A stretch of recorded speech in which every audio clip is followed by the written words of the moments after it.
Ternyata begini, pemanfaatan jaminan itu dibolehkan. Ada 3 solusi. Jadi boleh tetap gadai. Kalau kita belajar kaidah subuh kali ini kan yang akhirnya lebih kuat kepada kata-kata atau substansi.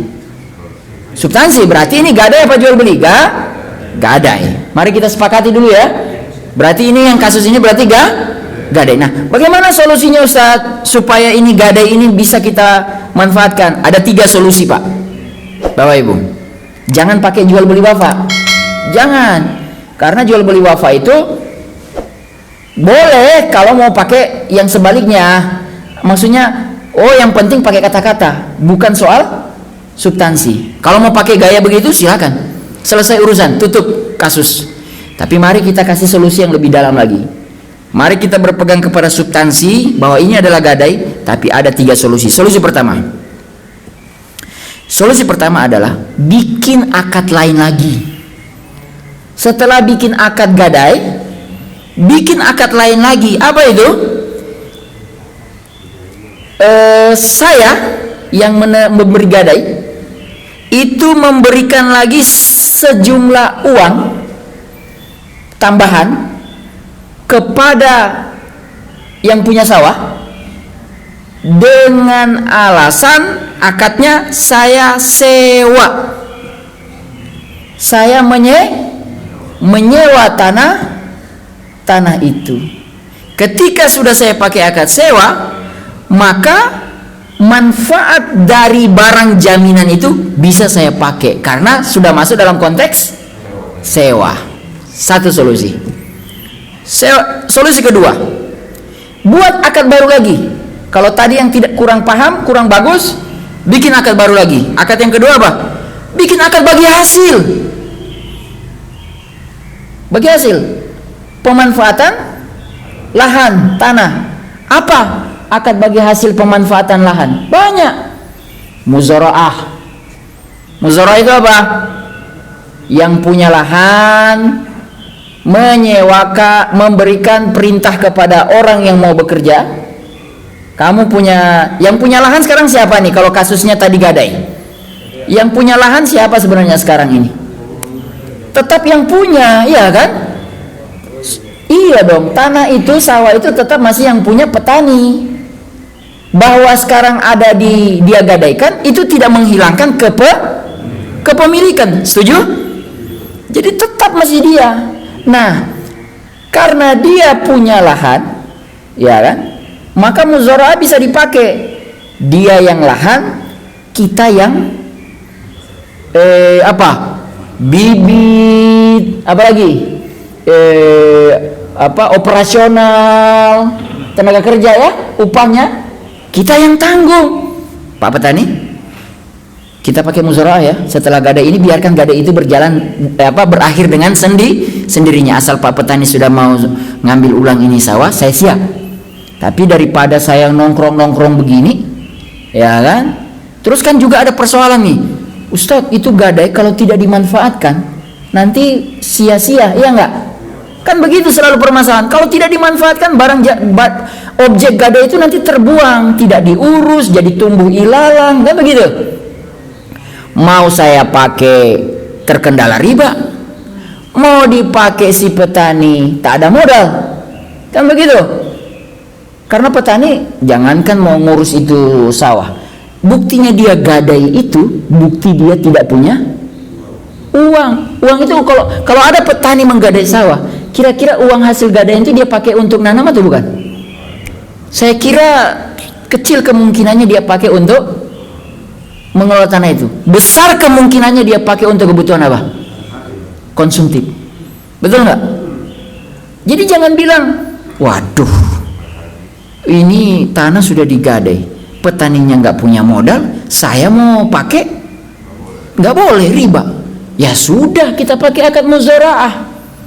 Pak petani, Bapak lahan, saya operasional, Bapak kerja. Hasilnya kita bagi 2, bagi 60-40, bagi 30-70. Boleh opsi ini? Boleh. Oke, selesai kan? Sekarang opsi yang ketiga. Ini lebih enak lagi nih. Ini lebih mantap lagi nih. Gampang, gak repot. hadiah. Hadiah. Jadi petaninya rupanya setelah menggadai, dia masih punya modal untuk mengelola lahan itu. Dia masih tanamnya. Mungkin model-model tanaman yang modalnya tidak perlu banyak. Tanam cabai, ya enggak? Yang cuma butuh 3-4 bulan dapat hasilnya, nggak perlu panjang ya.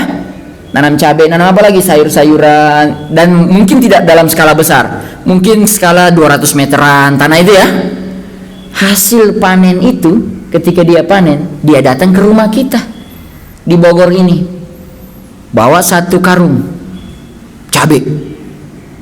Pak Ketua DKM, ini hasil panen tanah gadai.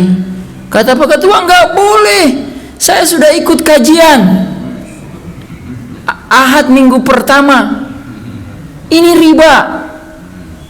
Kata Pak petaninya, Pak Ketua, kajiannya selesaikan sampai selesai, jangan pulang dulu. Tapi kalau ada yang pulang tadi tidak apa-apa, itu karena ada kebutuhan, ya, ada urusan mendadak syar'i, ya kan. Apa itu kajiannya? Kata Pak Ustadz, boleh saya kasih ke Pak Ketua ini cabai, tapi adalah dasarnya hadiah. Boleh nggak? Boleh. Kalau hadiah, senyum Pak Ketua. Tapi Pak Ketua nggak boleh berharap hadiah berikutnya. Betul nggak? Itu sama dengan pinjam meminjam. Saya pinjamkan uang 1 juta, kembalikan kepada saya 1 juta. Dalam hatinya dengan harapan nanti ada hadiah tambahan. Nggak boleh berharap. Tapi itu agak tipis loh. Itu bahaya, tidak sampai jatuh haram loh kalau yang saya tahu. Karena itu cuma paling dosa dia sama Allah. Karena yang namanya utang itu, kalau dia persyaratkan di awal, saya pinjam 1 juta, saya kembalikan 1 juta, tapi akan saya tambahkan 100.000 sebagai hadiah, itu nggak boleh. Karena dibunyikan dan disepakati di awal. Tapi kalau cuma dalam hati, jadi hatinya orang yang meminjam sama hatinya yang pemberi pinjaman sama-sama connect, boleh. Jadi aja itu barang, tidak ada masalah sebenarnya. Cuma memang jangan dijadikan kebiasaan. Ya, walaupun jujur ya, kita pada akhirnya akan melihat kualitas orang meminjam, betul nggak? Hari ini kualitas orang meminjam sama nggak dengan kualitas orang dulu? Ngeri sekarang. Waktu kita tagih, dia yang marah. Uang cuma segitu ditagih-tagih. Lah, ini gimana ceritanya ini? Nah, gitu kan. Jadi memang beda, ya kan. Bapak yang dirahmati Allah Subhanahu Wa Taala. Clear persoalan ini?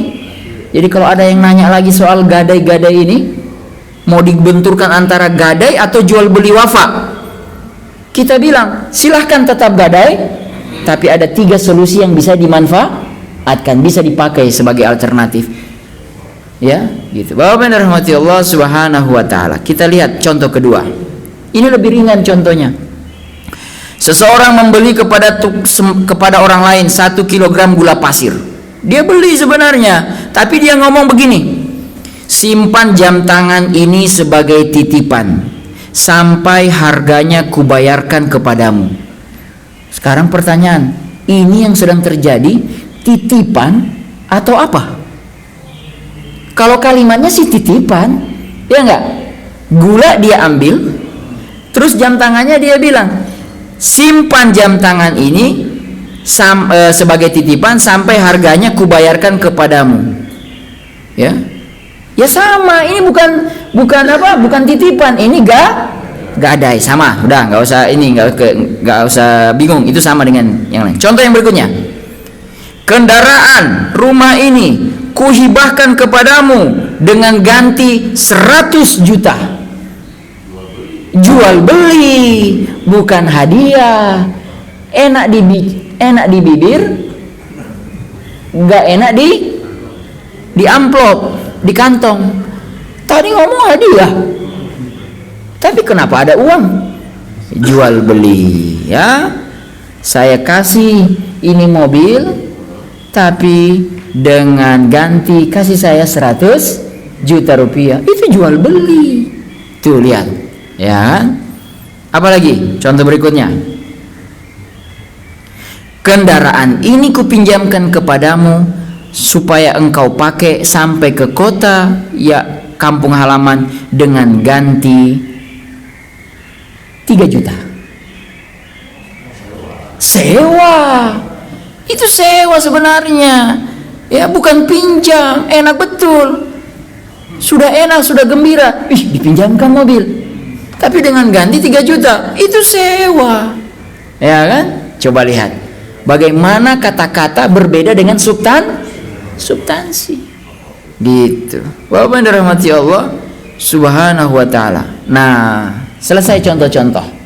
Sekarang kita pindah kepada apa dalil dari kaidah yang sedang kita pelajari ini. Dalilnya sudah kita sebut tadi, innamal a'malu binniyah wa innamal likulli imri'in ma nawa. Semua urusan itu, semua amal-amal itu dihitung daripada niatnya. Oleh para ulama dikatakan hadis ini menjadi hadis yang luar biasa karena dia, kata sebagian ulama, sepertiga dari ajaran Islam. Jadi kalau Islam itu ada satu kotak penuh, maka sepertiganya itu bisa pakai dalil hadis ini.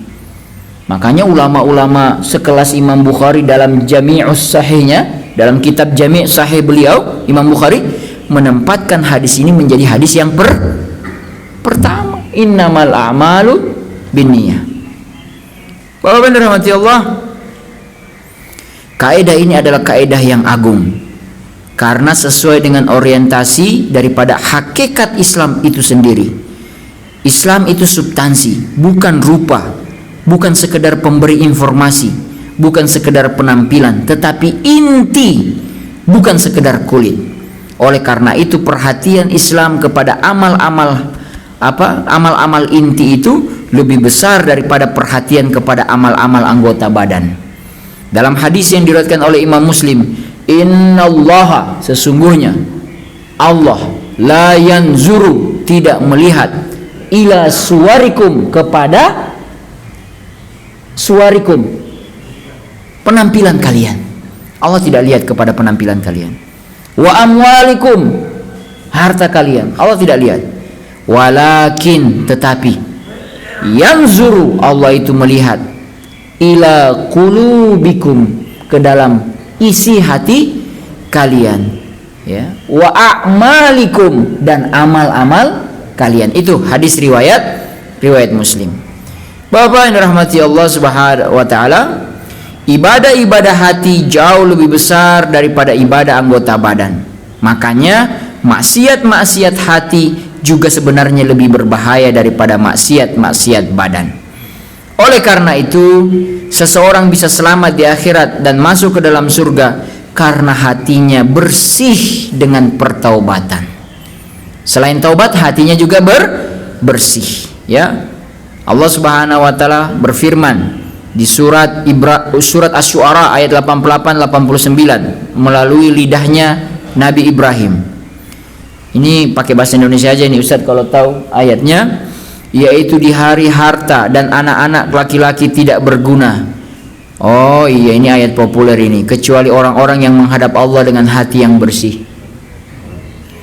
Ya, illa man atallah biqalbin salim.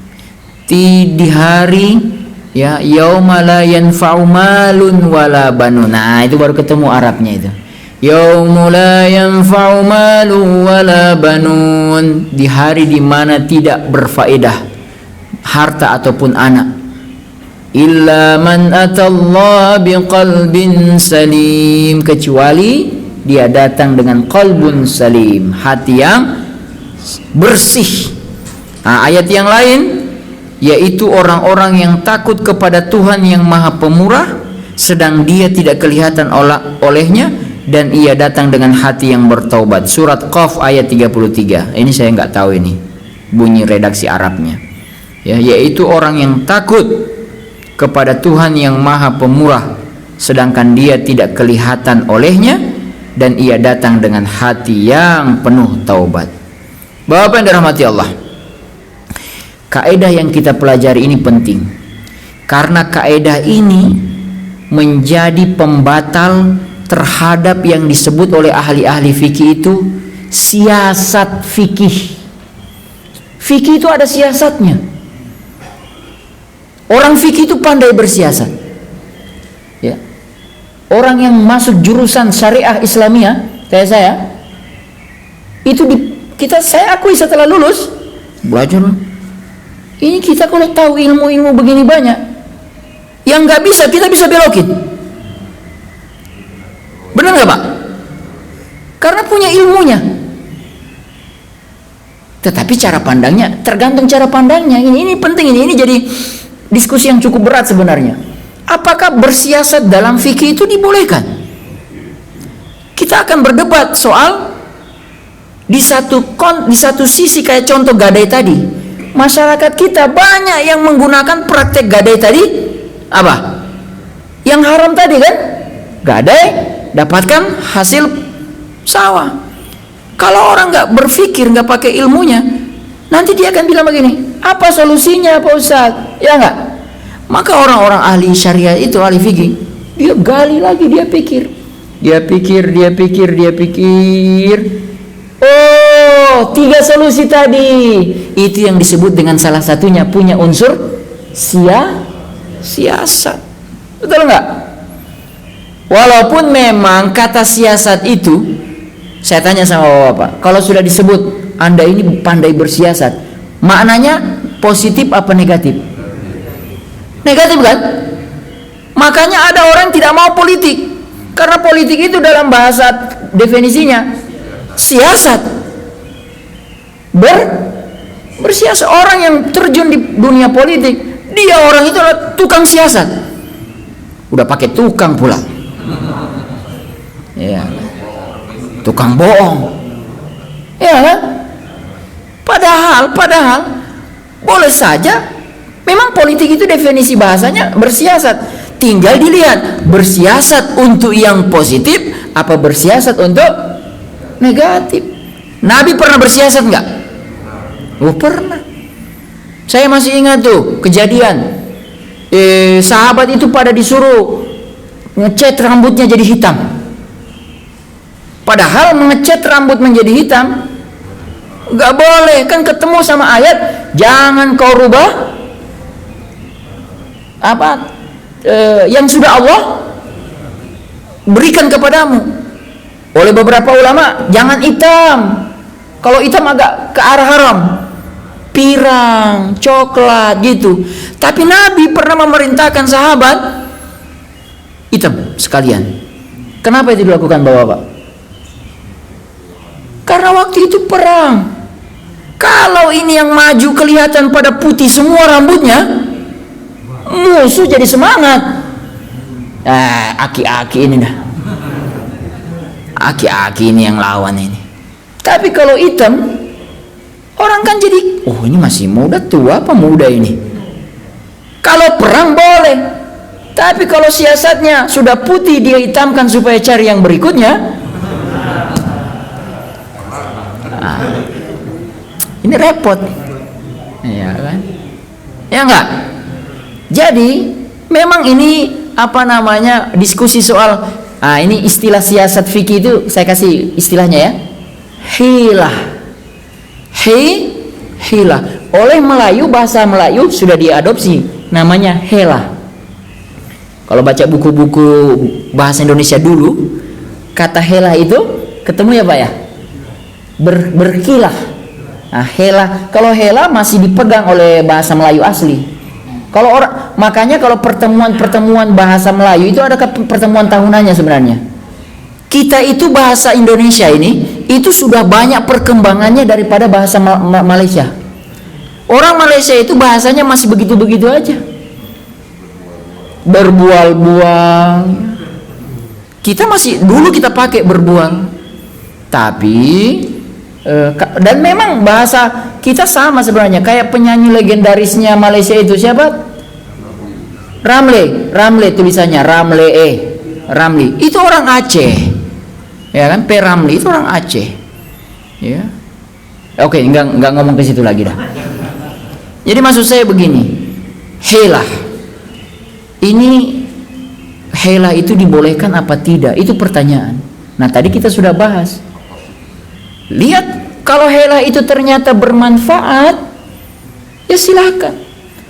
Tapi kalau helah itu digunakan sebagai sarana untuk mencari jalan yang dimurkai Allah, salah satunya kalau fikih muamalah itu sarana untuk menjadi riba, maka kaidah yang kita pelajari ini menjadi pengunci, kuncian mati. Itu helah ya, udah selesai.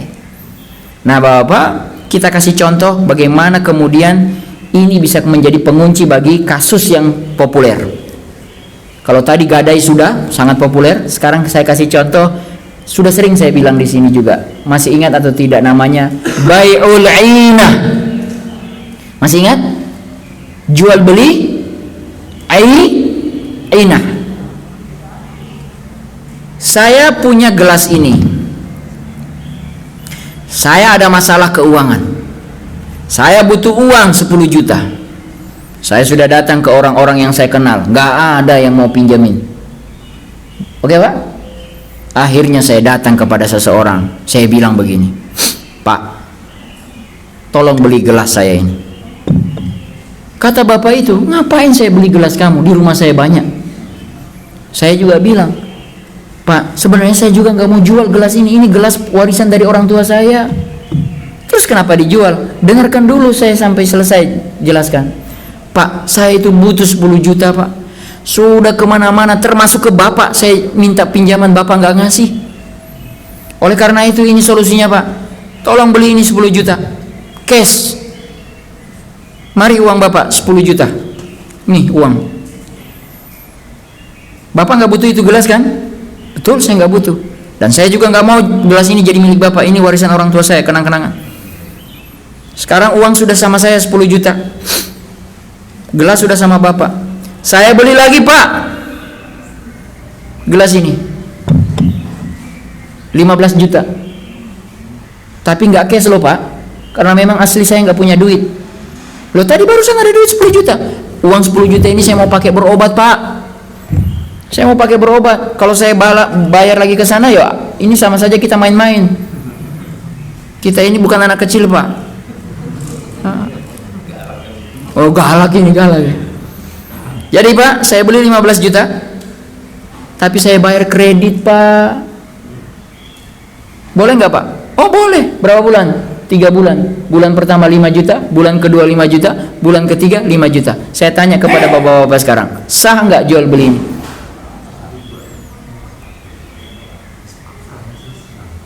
Kalau berdasarkan rukun-rukunnya sah, betul nggak? Ada penjual saya, ada 2 jual beli ini tadi ini ya. Di sini ada 2 transaksi sebenarnya. Pertama, transaksi nomor 1, gelas saya jual, uang saya dapat. Transaksi nomor 1, sah apa tidak? Sah. Transaksi nomor 2, saya membeli tapi kredit. Sah nggak jual beli ini? Sah. Dua-duanya sah. Tapi ini dilarang oleh para ulama. Kenapa dilarang? Mari belajar kaidah tadi kita ini hari ini. Karena substansi dari yang sedang dilakukan barusan itu substansi jual beli sebenarnya atau bukan? Bukan. Ingat prinsip pelajaran pokok kita. Yang namanya jual beli itu apa maksud tujuannya? Terjadi perpindahan barang. Ini balik lagi sama saya. Berarti dari awal sebenarnya bukan niatnya ingin menjual gelas ini. Dan dia jujur dari awal. Walaupun dia sudah jujur, tapi ulama mengatakan tidak boleh. Sekalipun Anda tidak mengucapkan secara jujur, kami sudah mendeteksi bahwa kalian berdua sedang melakukan ainah. Gak boleh. Terus bolehnya apa, Pak? Itulah kenapa dalam Islam ini ada yang namanya akad qardul hasan, pinjaman yang baik.